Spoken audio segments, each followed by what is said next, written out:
नमस्कार। एक बार फिर से स्वागत है आपका मेरी कक्षा में। मेरा नाम प्रवीण दीक्षित है और आप लोग जुड़ गए हैं टेस्ट कोच बाय एस चंद के ऑफिशियल यूट्यूब चैनल पर, जहां मैं लेकर आता हूं आप लोगों के लिए सामान्य हिंदी के प्रीवियस ईयर पेपर की ये कक्षा।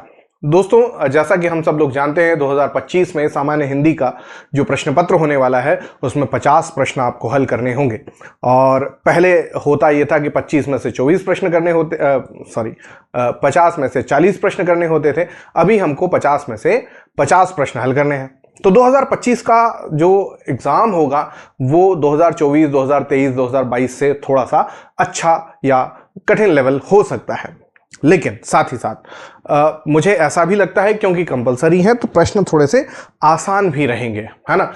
ये सभी चीजें हम कैसे समझ पाएं, इसको एनालिसिस कैसे करें, तो उसके लिए एक तरीका है हम प्रीवियस ईयर पेपर्स को देखें कि आखिर उसमें किस तरह के प्रश्न आए थे और उन प्रश्नों को हल करने का क्या तरीका हो सकता था। अभी फिलहाल हम लोग 2023 के प्रश्न पत्रों को हल कर रहे हैं। हमने अभी तक एक प्रश्न पत्र 2023 का हल कर लिया है और ये दूसरा प्रश्न पत्र है जो मैं आपके लिए आपके समक्ष रख रहा हूं। तो आइए देखते हैं हम कितना कर पाते हैं। अगर आप मेरे साथ बैठकर इन प्रश्नों को हल कर रहे हैं तो एटलीस्ट मुझे कमेंट में यह जरूर बताइएगा कि आपका स्कोर क्या रहा। आओ शुरू करते हैं आज की कक्षा। सबसे पहले हम बात कर लें, मेरे बारे में तो आप लोग जानते ही हैं, मेरा नाम प्रवीण दीक्षित है और मैं हिंदी के लिए आपका मार्गदर्शन करने को यहां पर उपस्थित हूं। आइए शुरू करते हैं आज की कक्षा। आज की कक्षा शुरू करने से पहले, आज का प्रश्न पत्र हल करने से पहले आपके लिए डाउनलोड या इंस्टॉल अगर आपने अभी तक नहीं किया है तो एक बार फिर से सूचित कर दूं, डाउनलोड कर लीजिए टेस्ट कोच ऐप को, जहां पर आपको बहुत सारी सुविधाएं मिल रही हैं। जैसे 100% कोचिंग, ऑनलाइन कोचिंग आपको मिल रही है, आपको कहीं जाना नहीं है। एक्सपर्ट गाइडेड प्रिपरेशन, यहां पर जो एक्सपर्ट्स हैं वही आपको प्रिपेयर करेंगे। फ्री प्रैक्टिस टेस्ट और मॉक टेस्ट आपको यहां पर अवेलेबल है। साथ ही साथ पर्सनलाइज्ड डाउट सॉल्विंग सेशन होंगे, जिससे आपके जितने भी डाउट हैं वो आप क्लियर कर सकें। आप जो भी पढ़ रहे हैं उसके अंदर टीचर से आप पूछ सकें। Scholarship options available up to 50%, मतलब जितनी फीस है उसकी जस्ट हाफ तक में भी आपका एडमिशन पॉसिबल है। तो आपके लिए समय कम है। देखो, एग्जाम में बहुत समय है नहीं अभी। अब मैं जानता हूं कि आप लोगों का 12th का एग्जाम हो रहा है या कंप्लीट हो गया है, आप उसमें भी व्यस्त हैं कहीं ना कहीं, लेकिन इसको लेकर परेशान मत होइए। अब हमारे पास जितना समय है अगर आप इसमें दे देते हैं तो आप ये समझें कि आगे आप जो कॉलेज चाहते हैं, जो एक अच्छी पढ़ाई चाहते हैं, उसके लिए आपके मार्ग में सुगमता आ जाएगी, है ना। तो चलिए आज ही इसको इंस्टॉल कर लीजिएगा, डाउनलोड कर लीजिएगा। मुझे बताइएगा जरूर कि आपको कैसा लगा ये टेस्ट ऐप, ठीक है। फिलहाल आपके सामने एक गद्यांश है और इस गद्यांश को मैं आपको पढ़ के सुनाऊंगा। पहला प्रश्न गद्यांश होता है जनरली, तो गद्यांश है, गद्यांश के ऊपर 5 प्रश्न होंगे।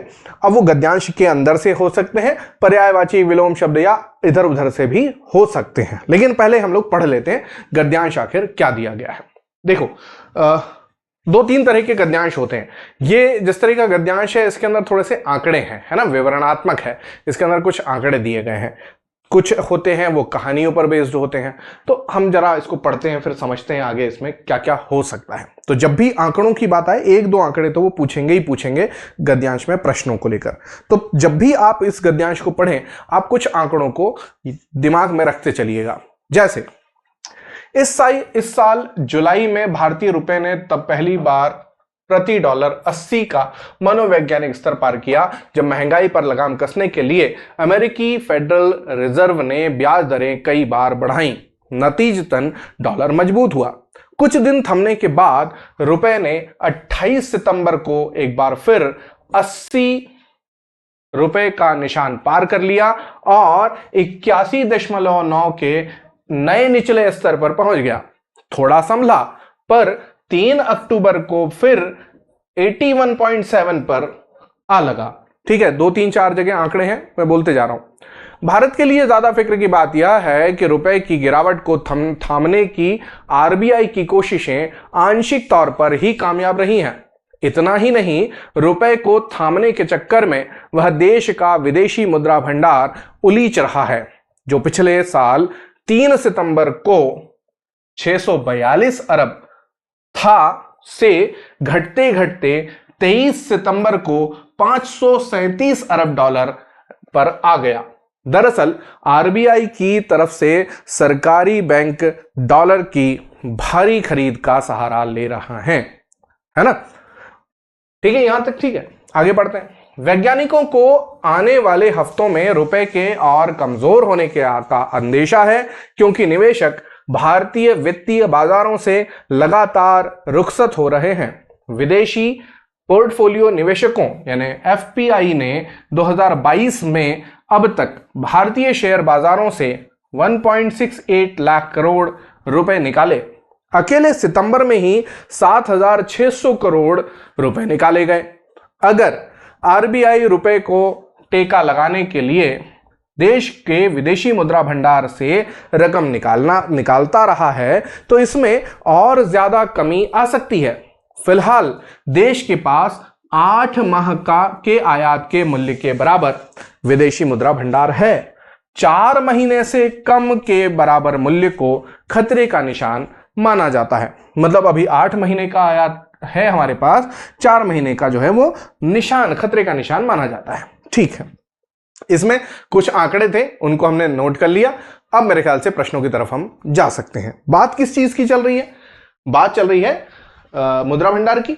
मुद्रा भंडार कम होता जा रहा है ना, ये मुद्रा भंडार है ना। तो विदेशी मुद्रा भंडार जो हमारे पास में रहता है वो ये 2022-23 की कहीं का ये निबंध का हो सकता है। चलिए देखते हैं पहला प्रश्न क्या है। लीजिए, बढ़िया आसान सा प्रश्न दे दिया आपको। प्रश्न क्या दे दिया? उपरोक्त गद्यांश का उचित शीर्षक बताइए।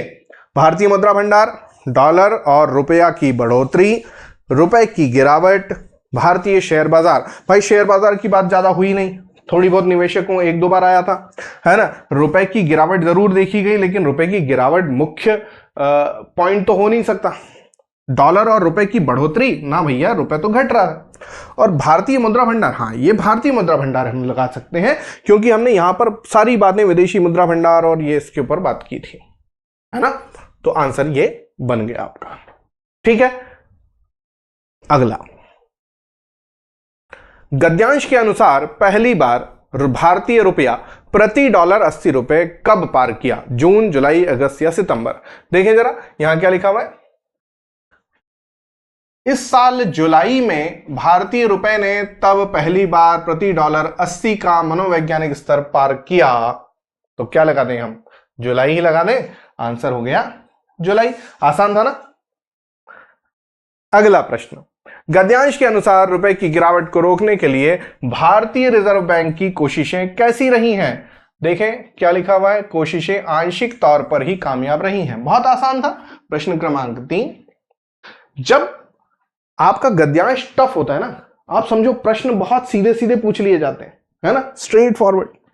चलिए अगला देखिए, गद्यांश के अनुसार देश के पास कितने माह के आयात के मूल्य के बराबर विदेशी मुद्रा भंडार है? कितना था? 8 माह। आंसर आ गया, है ना। जिन्होंने 4 माह लगा दिया वो गलत कर देंगे। चलिए अगला प्रश्न, गद्यांश के अनुसार 23 सितंबर को विदेशी मुद्रा भंडार कितना हो गया है? 23 सितंबर कहां लिखा है? ये लिखा है देखो, 23 सितंबर को 537 अरब। आंसर हो गया ऑप्शन नंबर बी। अगला प्रश्न, चलिए ये 5 प्रश्न थे, 5 प्रश्न हल हो गए। मेरे ख्याल से सबको मजा आया होगा। 5 आसान से प्रश्न थे, सरल प्रश्न थे, कठिन नहीं था कुछ भी। मुझे लगता नहीं है कि इसको 5 प्रश्नों को हल करने में वहां पे आपको 5 मिनट लगेंगे, है ना। आप मान के चलो 2 मिनट आपका गद्यांश ले लेगा पढ़ने में, लेकिन जब हल करने जाएंगे तो 2 से 3 मिनट में आप बाकी के, मतलब 1 मिनट में एवरेज आपका गद्यांश का 1 प्रश्न हो जाएगा। 5 प्रश्न 5 मिनट में खत्म।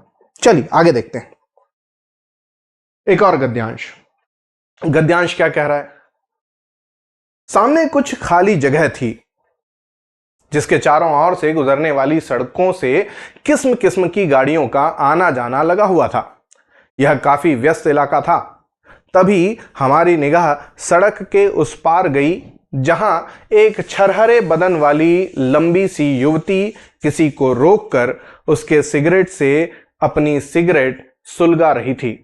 फिर हल्के से गर्दन झुका कृतज्ञता प्रकट कर कश लगाती आगे बढ़ गई।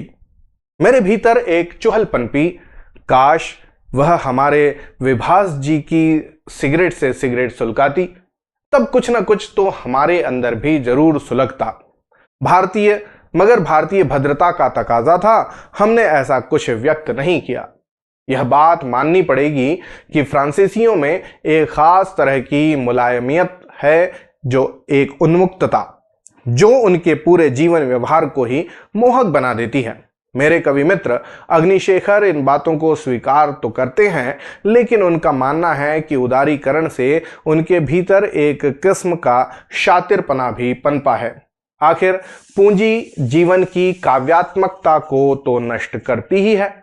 हम अंदर से पूरी तरह भरे हुए थे, तभी हमारी निगाह पटरियों पर किनारे एकदम सिकुड़ कर बैठे अपने शरीर को पूरी तरह लिहाफ से ढके एक फ्रेंच आदमी पर गई।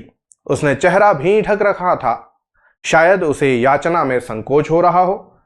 यह भी संभव था कि उसने ठंड से बचने के लिए ऐसा किया। याद कीजिए, एक प्रश्न पत्र और हमने हल किया था जिसके अंदर इसी तरह का एक चैप्टर था, है ना, और ये कहीं ना कहीं उसी से कनेक्ट हो रहा है। फ्रांस की बात हो रही है, जर्मनी की बात हो रही है, यूरोप यात्रा, है ना, याद है ना आपको, यूरोप यात्रा पर हम लोग बात कर रहे थे। हाँ, मुझे लगता है कि ये उसी से जुड़ा हुआ है। यहाँ पर भी उन्होंने अग्निशेखर, कवि अग्निशेखर की बात की है यहाँ पर, है ना, विभास जी की बात की है ना, तो ये मेरे ख्याल से ये उसी का एक गद्यांश है। अब इस गद्यांश के अंदर हम लोगों को प्रश्न देखने हैं, प्रश्नों की तरफ चलते हैं। मेरे ख्याल से ऐसा कुछ है नहीं जिसको हम यहाँ पर हाईलाइट करें, तो चलिए देखते हैं, फिर बाद में लगेगा तो हाईलाइट कर लेंगे। प्रश्न, हाँ, उपरोक्त गद्यांश का उचित शीर्षक क्या होगा? यूरोप यात्रा, विदेश यात्रा, फ्रांस की धरती या यात्रा? मेरे ख्याल से यूरोप यात्रा, क्योंकि ये यूरोप यात्रा से ही कनेक्टेड है। आइए आगे चलते हैं। फ्रांसीसियों की कौन सी विशेषता लेखक को प्रभावित करती है? सिगरेट वाली? अरे नहीं भाई, सिगरेट वाली नहीं। यहां पर एक शब्द है मुलायमियत और उन्मुक्तता, है ना, जो प्रभावित करती है, खास तरह की मुलायमियत, है ना, तो मुलायमियत और उन्मुक्तता यहां पर गई। भद्रता शब्द जो है वो भारतीयों के लिए प्रयोग हुआ था, देखो, भारतीय भद्रता, है ना, तो इसको मत लगा देना। शातिरपना, हाँ वो शातिरपना है, लेकिन ये विभास जी ने कहा है ना, मेरे ख्याल से अग्निशेखर जी ने कहा है, वो उनका शब्द नहीं है। और कृतज्ञता नहीं, कृतज्ञता तो उसने प्रकट की थी जब सिगरेट जलाई थी। चलो ठीक, छोड़ दो, आगे चलते हैं। फ्रेंच व्यक्ति बेंच पर सिकुड़ कर क्यों बैठा हुआ था? ठंड के कारण, कृतज्ञता के कारण, अनायास, या वह किसी की प्रतीक्षा कर रहा था? भाई देखो, प्रतीक्षा की कहीं बात नहीं हुई, नहीं हुई, है ना। यहां दो बात हुई। कहां? ये ढके हुए आदमी पर गई, उसने चेहरा ढक रखा था। क्यों? तो एक तो शायद उन्होंने लगाया है उसे याचना में संकोच हो रहा था, मतलब वो भीख मांगने के लिए बैठा था लेकिन भीख मांग नहीं पा रहा था। दूसरा, यह भी संभव था कि उसने ठंड से बचने के लिए ऐसा किया हो। अब यहां पर याचना जैसा कोई शब्द दिख रहा है? नहीं दिख रहा है। अनायास हो नहीं सकता, कृतज्ञता उसने कोई प्रकट की नहीं, तो आंसर क्या आ गया? ऑप्शन नंबर ए, ठंड के कारण वह अपने आप को सिकुड़ कर बैठा हुआ था। चलिए जी, अगला प्रश्न आपके सामने। लेखक के अनुसार जीवन की काव्यात्मकता को कौन सा कारण प्रभावित कर रहा है? भद्रता, भौतिकता, पूंजी का बढ़ता वर्चस्व, या फिर जीवन व्यवहार? अब जो व्यक्ति बिना गद्यांश पढ़े उत्तर लगाएगा वो लगाएगा भौतिकता, गलत हो जाएगा। भौतिकता जैसा शब्द इसमें कहीं प्रयोग नहीं हुआ, लेकिन लेखक के अनुसार यहां पर काव्यात्मकता शब्द का उन्होंने प्रयोग किया है। कहां? यहां, और उसके आगे लिखा है पूंजी। तो बात क्या हो गई? पूंजी का बढ़ता वर्चस्व, आंसर आ गया। ठीक है, अगला प्रश्न। भद्रता शब्द से लेखक का अभिप्राय क्या है? भद्र,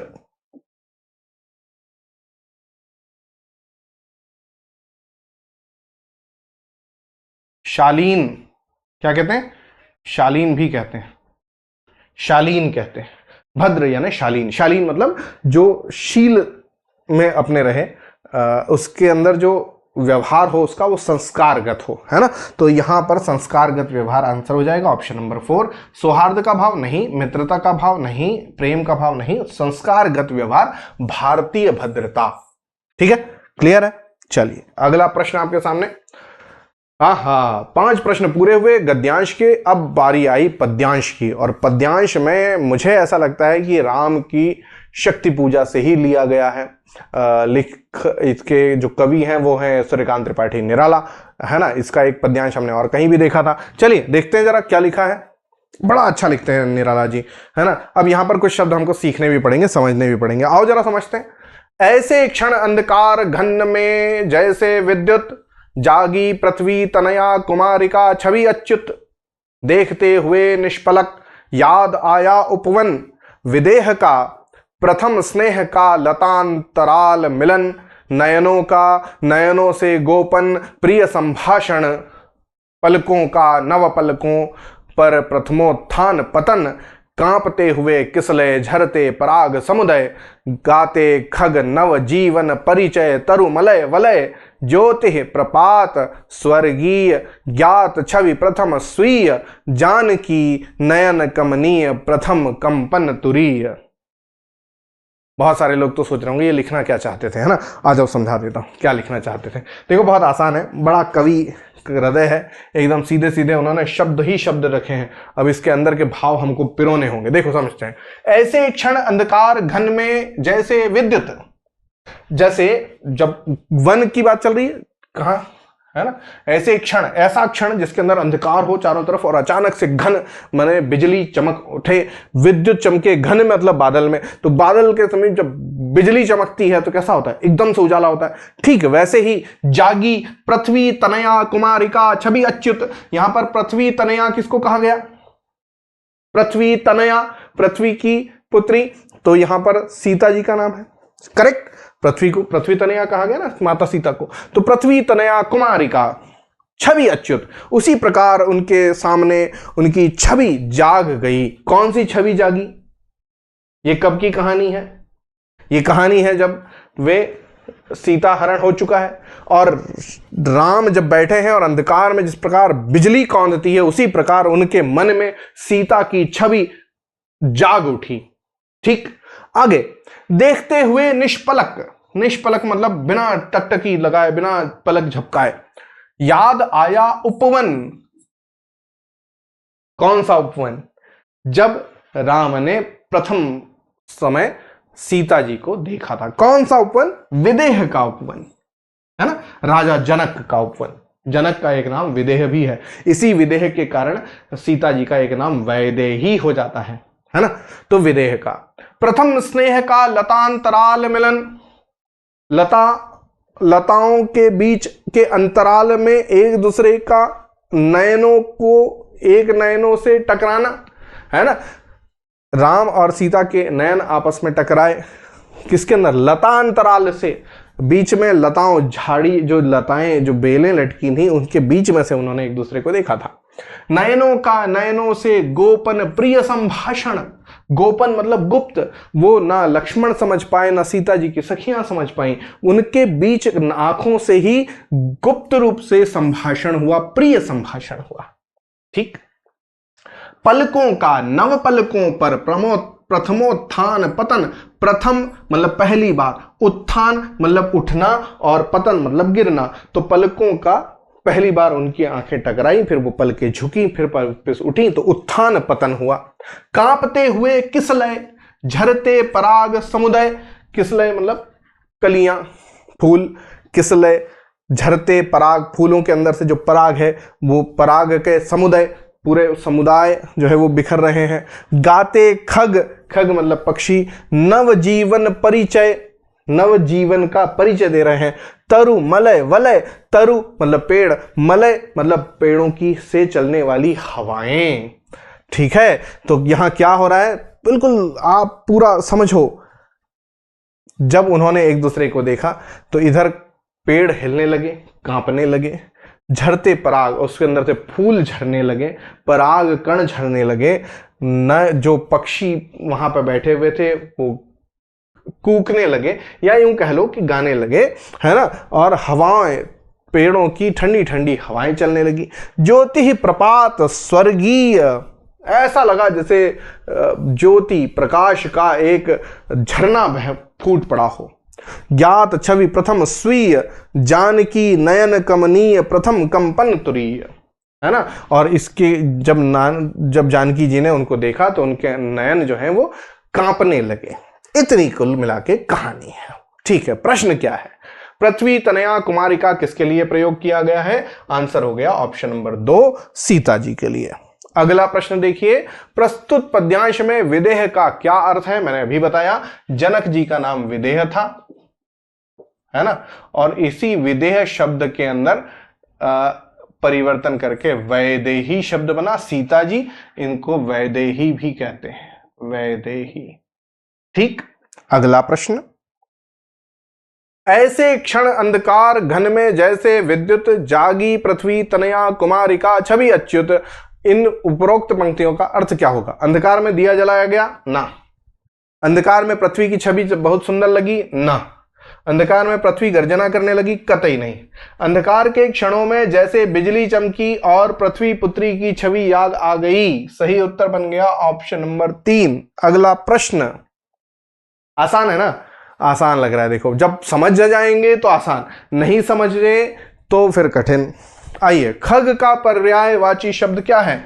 शेर ना, गाय नहीं, पक्षी। पक्षी शब्द, खग शब्द ख धन ग से बना है, ठीक है, और ख का मतलब होता है आकाश। क्या होता है? आकाश। और ग का मतलब होता है गमन करने वाला। खग और ग का मतलब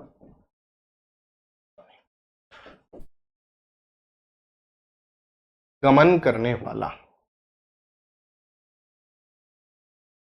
तो जो आकाश में गमन करने वाला कौन है? पक्षी है ना? खग। मृत्युलोक में गमन करने वाला मृग। उरग, उर मतलब हृदय, छाती के बल पर गमन करने वाला उरग, उरग कहते हैं सांप को। तो खग, मृग, उरग, 3 अलग अलग शब्द बता दिए आपको। तो यहां पर फिलहाल पक्षी, खग, खग आकाश गमन करने वाला। चलिए अगला, प्रस्तुत पद्यांश में प्रयुक्त मलय शब्द का प्रयुक्त कहां, पर्यायवाची देखना है। अब यहां देखो ये लिखा हुआ है परिचय तरु मलय वलय, है ना? और तरु मतलब पेड़, मलय मतलब समीर, ठीक है। नभ नहीं, पृथ्वी नहीं, सीता नहीं, तो फिर समीर ही होगा। सही उत्तर ऑप्शन नंबर 4। ये लीजिए साहब, तो 15 प्रश्न हमारे कंप्लीट हुए और इन 15 प्रश्नों में आप लोगों ने क्या देखा? बढ़िया प्रश्न थे, गद्यांश के 10 थे और 5 थे पद्यांश के। अगर आपने गद्यांश या पद्यांश को बेहतर तरीके से पढ़ लिया, सुन लिया, समझ लिया, उसमें कौन कौन से शब्द हैं, उनका अंदर इंपॉर्टेंस क्या है, अगर उसको आपने हाईलाइट कर लिया अपने दिमाग में, तो फिर ये प्रश्न आपके लिए क्या हो जाएंगे? आसान हो जाएंगे। एटलीस्ट 1 से 2 बार आप गद्यांश को पढ़िए। गद्यांश को अगर आपने पढ़ लिया तो आपको ढूंढने में आसानी हो जाएगी कि प्रश्न कहां से आया है। अगर आप पढ़ेंगे नहीं, आप सोचेंगे मैं ऐसी अक्कड़ बक्कड़ बम्बे बो कर दूं, तो गलत हो जाएगा भाई। हमको गलत नहीं करना है और इस बार हमको छोड़ना भी नहीं है, तो सारे प्रश्न हल करना है। प्रयास ये हो कि अधिकतम अंक हम प्राप्त कर सके। चलिए आइए देखते हैं, अगले प्रश्नों की तरफ चलते हैं। प्रश्न क्रमांक 16, हनुमान की पूंछ में लग न पाई आग, लंका सारी जल गई, गए निशाचर भाग। निम्न पद में कौन सा अलंकार है? और मुझे पूरा विश्वास है कि आप लोग अलंकार सही लगाएंगे। वक्रोक्ति अलंकार नहीं, उपमा नहीं, श्लेष नहीं, अतिशयोक्ति अलंकार होगा, है ना? हनुमान की पूंछ में वैसे तो आग ही नहीं लग पा रही थी, और जब लगी तो लंका पूरी जल गई, लेकिन आग जो है पूंछ में, पूंछ नहीं जली और निशाचर सारे भाग गए, है ना? तो किसी वस्तु के न जलने पर भी सब दूर आग लग जा रही है। तो यहां पर अतिशयोक्ति। वक्रोक्ति क्या होती है? जब मैं कहूं कुछ, आप सुने कुछ, यानी वक्ता कुछ कहे और श्रोता उसका कुछ अर्थ अलग निकाल ले, तो वक्रोक्ति हो गया। उपमा, सा, सम, समान, सरिस जैसे शब्द देखने को मिलते हैं, वो दिख नहीं रहे। श्लेष के अंदर शब्द एक होता है, अर्थ कई निकलते हैं, ऐसा भी कोई प्रयास यहां पर देखने को नहीं मिला, तो अतिशयोक्ति अलंकार सही होगा। चलिए जी, अगला प्रश्न है और आसान है, ये आपकी थियरी पे है, आपके परिभाषा पे जुड़ा हुआ है। रूपक अलंकार में उपमान का रिक्त स्थान पर अभेद आरोपण होता है। किस पर? उपमेय पर, वाचक शब्द पर, समान शब्द पे, पर्यायवाची शब्द पे। भाई देखो, अलंकार की बात चल रही, पर्यायवाची शब्द की कोई बात यहां पर है नहीं। समान शब्द को हम लोग जब उपमा पढ़ते हैं, उपमा, तो हम इस उपमा में 4 अंग देखते हैं। कौन कौन से? उपमेय, उपमान, वाचक शब्द और साधारण धर्म। क्या है ये चारों चीजें? मैंने कहा कि सीता का मुख चंद्रमा के समान सुंदर है। तो यहां पर उपमेय क्या होगा, जिसकी तुलना की जा रही है, तो सीता का मुख उपमेय हो गया, सीता का मुख। उपमान क्या होगा, चंद्रमा, क्यों चंद्रमा से तुलना की जा रही है, तो चंद्रमा उपमान हो गया। वाचक शब्द क्या है, वाचक शब्द है समान, तो यहां पर समान क्या हो गया, वाचक शब्द। अब इनमें साधारण धर्म क्या है, मतलब इन चारों के अंदर इन दोनों में क्या, किस बात को लेकर तुलना हो रही है, सुंदरता को लेकर, तो सुंदरता शब्द क्या हो गया, साधारण धर्म हो गया। अब यहां पर होता क्या है कि रूपक अलंकार में उपमान का अब किस पर अभेद आरोपण होगा, किस पर होगा, स्वाभाविक बात है, वाचक शब्द पे हो नहीं सकता, सामान्य शब्द पे हो नहीं सकता, तो फिर बचा क्या, आपके पास में बचा उपमेय। भाई उपमेय और उपमान के बीच में सीता का मुख और चंद्रमा, अगर मैं ये कह दूं सीता का मुख चंद्रमा के समान सुंदर है, तो ये क्या हो गया, ये क्या हो गया, ये आपकी उपमा अलंकार हो गया। अब मैं कह दूं कि सीता का मुख चंद्रमा रूपी सुंदर है, तो चंद्रमा रूपी कर दिया ना मैंने। या ये कह दूं सीता का मुख चंद्रमा सीता के मुख रूपी है, या यूं कह दूं चंद्रमा सीता का मुख चंद्रमा है, तो मैंने क्या कर दिया, पूर्णतः आरोपित कर दिया, अभेद आरोपण किया, और अभेद आरोपण करने पर क्या बन गया, तो यहां पर रूपक अलंकार बन गया। और इस वजह से उपमान का उपमेय पर ही अभेद आरोपण होगा, वाचक शब्द पे नहीं हो सकता। समान शब्द पे क्या आरोपण करेंगे आप, है ना। तो सही उत्तर जो है वो उपमेय है। खैर, ये जिन्होंने अभी तक रसछंद अलंकार अच्छे से नहीं पढ़े उनके लिए थोड़ा सा कठिन हो सकता है, पर फिलहाल मैंने समझाने का प्रयास किया। आगे चलते हैं। निस दिन बरसत नयन हमारे में कौन सा रस है, और ये छोटे बच्चे भी बता सकते हैं। देखो, संयोग श्रृंगार वियोग श्रृंगार नहीं, यहां पर करुण लगाओ। क्यों, जितनी लाइन दे रखी है इसमें बरस रहे हैं नयन, निस दिन, निसी मतलब रात, दिन बरस रहे हैं, तो ये करुण होगा। ठीक है, आंसू की बात चल रही है। चलिए, वियोग हो सकता था अगर यहां पर किसी नायिका की बात हो जाती, किसी नायक की बात हो जाती। यहां पर नायक नायिका की बात नहीं हुई, इसलिए हम इसको करुण लगाएंगे। आइए, अर्ध का विलोम शब्द, अरे छोटा बच्चा बता देगा। आधा का क्या हो जाएगा भाई, पूरा हो जाएगा। अधूरा का क्या हो जाएगा, पूरा हो जाएगा, है ना। भाग नहीं, पूर्ण। अर्ध शब्द तत्सम है, इससे पूर्ण। ये आधा शब्द अर्ध का तद्भव है, तो पूर्ण का तद्भव पूरा हो गया। ठीक है, तो आधा पूरा, अर्ध पूर्ण। सही उत्तर ऑप्शन नंबर डी। जब भी पर्यायवाची विलोम शब्द इनको जोड़े ना हम लोग, तो ये तत्सम तद्भव का ध्यान रखना भाई, इसमें गलतियां कर देते हैं कई बार। चलिए, अगला प्रश्न आपके सामने क्या पूछा गया, विलोम शब्द पर है यह प्रश्न भी, देखें जरा। सुख मरण अवरोध पुराना दुख, दुख। जीवन मरण अवरोध पुराना, मरण। प्रवाह पता नहीं सर, नया पुराना, तो ये प्रवाह का क्या हो गया, अवरोध हो गया ना, अपने आप बन गया वो, इसका ध्यान रखना। चलिए, तो A4 कहां है, यहां नहीं है, यहां नहीं है, यहां नहीं है, आंसर आ गया ऑप्शन नंबर 3। एक बार में आंसर आ गया, ठीक है ना। चलिए, पुल्लिंग शब्दों का चयन कीजिए। पुल्लिंग शब्द कौन कौन से हैं, पक्षी, कोयल, बटेर, टोली या खटमल। अब यहां पर एक से अधिक भी हो सकते हैं। पक्षी उड़ रही है या उड़ रहा है, उड़ रहा है, तो ये पुल्लिंग है ना। अच्छा, कोयल बोल रहा है, बोल रही है, बोल रही है। बटेर पता नहीं, टोली तो होती है। खटमल होता है कि होती, होता है, तो ये दो तो कंफर्म है। अब सी का हमको कंफ्यूजन है। ठीक है, देखें, केवल ए नहीं भाई, ये तो हो नहीं सकता क्योंकि ए और ई दोनों है, तो ए और ई दोनों मिल गए। बी और सी, डी और ई ना, डी और ई हो नहीं सकता, बी और सी हो नहीं सकता क्योंकि बी तो है ही नहीं, बी नहीं है और इधर ई नहीं है, तो ये दोनों के कारण सी वाला जो प्रॉब्लम थी वो हट गई। आंसर आ गया केवल ए और ई। जब तक आप सारे ऑप्शन चेक ना कर लें, जब तक एलिमिनेट ना कर लें, आगे बढ़ने का प्रयास मत कीजिएगा, है ना। सही उत्तर लगाने से पहले चेक कर लीजिए। चलिए, अगला प्रश्न, कौन सा शब्द स्त्रीलिंग शब्द श्रेणी में नहीं है। अब देखो क्या है, एक तरीका है, क्या तरीका है कि हम जब पढ़ते हैं ना लिंग वचन, तो हम ये कहते हैं कि ईकारांत शब्द या ईकारांत शब्द, सामान्यतः स्त्रीलिंग में पाए जाते हैं। ये सामान्य या प्रायः शब्द का प्रयोग होता है क्योंकि इसके अंदर कुछ अपवाद होते हैं, जैसे पक्षी, है ना, जैसे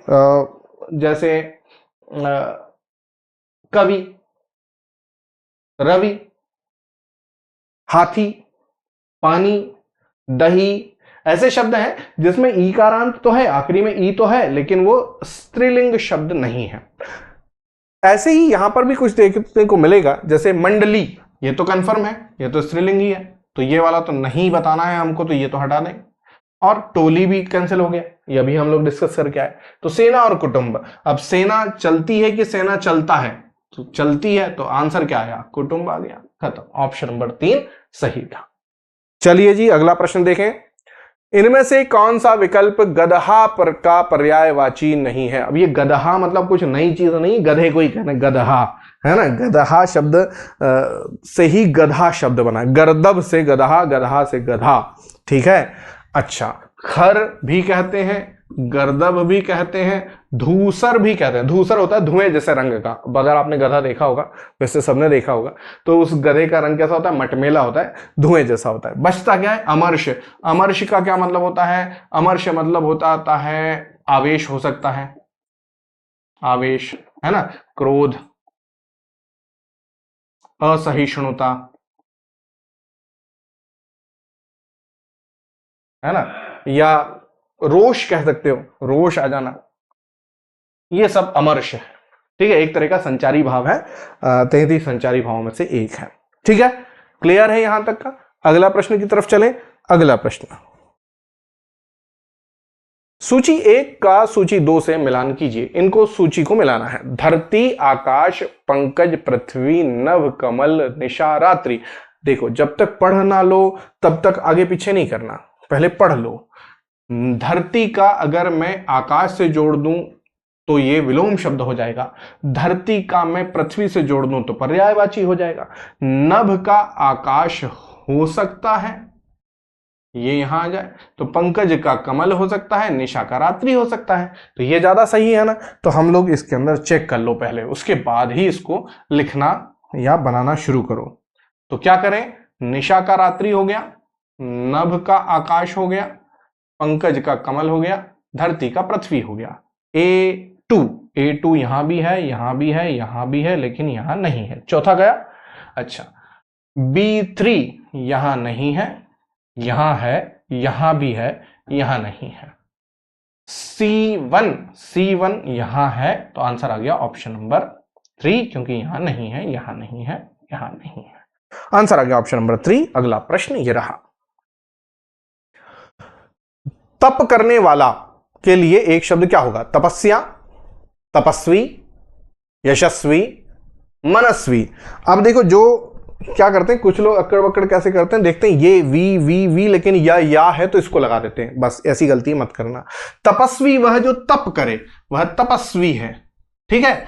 यशस्वी जो यश प्राप्त करे, यशस्वी है। मनस्वी जो मन पर हमारा कंट्रोल कर ले, वह मनस्वी है। तो यहां पर तपस्वी शब्द सही है, ऑप्शन नंबर बी, और यहां पर ऑप्शन नंबर 2 में बी दे रखा है, तो आंसर हो गया ऑप्शन नंबर बी। चलिए अगला प्रश्न। ओह, समाप्त। बड़ी स्पीड में सारे प्रश्न निपट गए। आसान थे ना, गद्यांश में ही जितना समय लगा सो समय लगा, बाकी के प्रश्न तो आसान थे, सरल थे। मुझे पूरा विश्वास है कि आपको जल्दी जल्दी से सारे प्रश्न समझ में आए होंगे। थोड़ा सा डीप एनालिसिस इसलिए करवा देता हूं, चीज़ों को इसलिए एक्सप्लोर कर देता हूं ताकि आप चीज़ों के साथ कनेक्ट हो सकें। अगर आप कनेक्ट नहीं होंगे तो चीज़ें बनेंगी नहीं, ठीक है। चलिए, तो आज की कक्षा को यहीं पर विराम देते हैं। 25 में से 25 प्रश्न आपके क्या स्कोर रहा मुझे बता दीजिएगा, और कमेंट में अगर आप बताएंगे तभी मैं अगले 25 प्रश्न हल करवाऊंगा। नहीं, ऐसा नहीं है यार, मैं आप लोगों के लिए 25 प्रश्न तो लेकर आऊंगा ही, लेकिन कम से कम मुझे भी ये ज्ञात हो सके कि आप लोग कितने प्रश्न कर पा रहे हैं, किस किस में कंफ्यूजन हो रहा है, और जो भी मैं पढ़ा रहा हूं, जो भी मैं बता रहा हूं, उसमें अगर आपको कहीं भी कंफ्यूजन लगता है, आप मुझसे डायरेक्ट कम्युनिकेट कर सकते हैं, सीधे उसके ऊपर कमेंट कर सकते हैं, मैं आपके साथ डिस्कस करूंगा अगले सेशन में, ठीक है। अगर आपने अभी तक अपने दोस्तों को शेयर नहीं किया है, अगर आपने अभी तक सेशन को लाइक नहीं किया है, अगर आपने अपने इस चैनल को सब्सक्राइब नहीं किया है तो प्लीज़ इसको सब्सक्राइब कीजिए, अपने दोस्तों के साथ शेयर कीजिए। बहुत शानदार क्लासेस यहाँ पर आपको मिलने वाली हैं और मिल रही हैं, है ना। चलिए, तो होती है अगली कक्षा में फिर मुलाकात। तब तक स्वस्थ व्यस्त मस्त रहिए, पढ़ते रहिए, आगे बढ़ते रहिए। बहुत बहुत धन्यवाद और जय हिंद।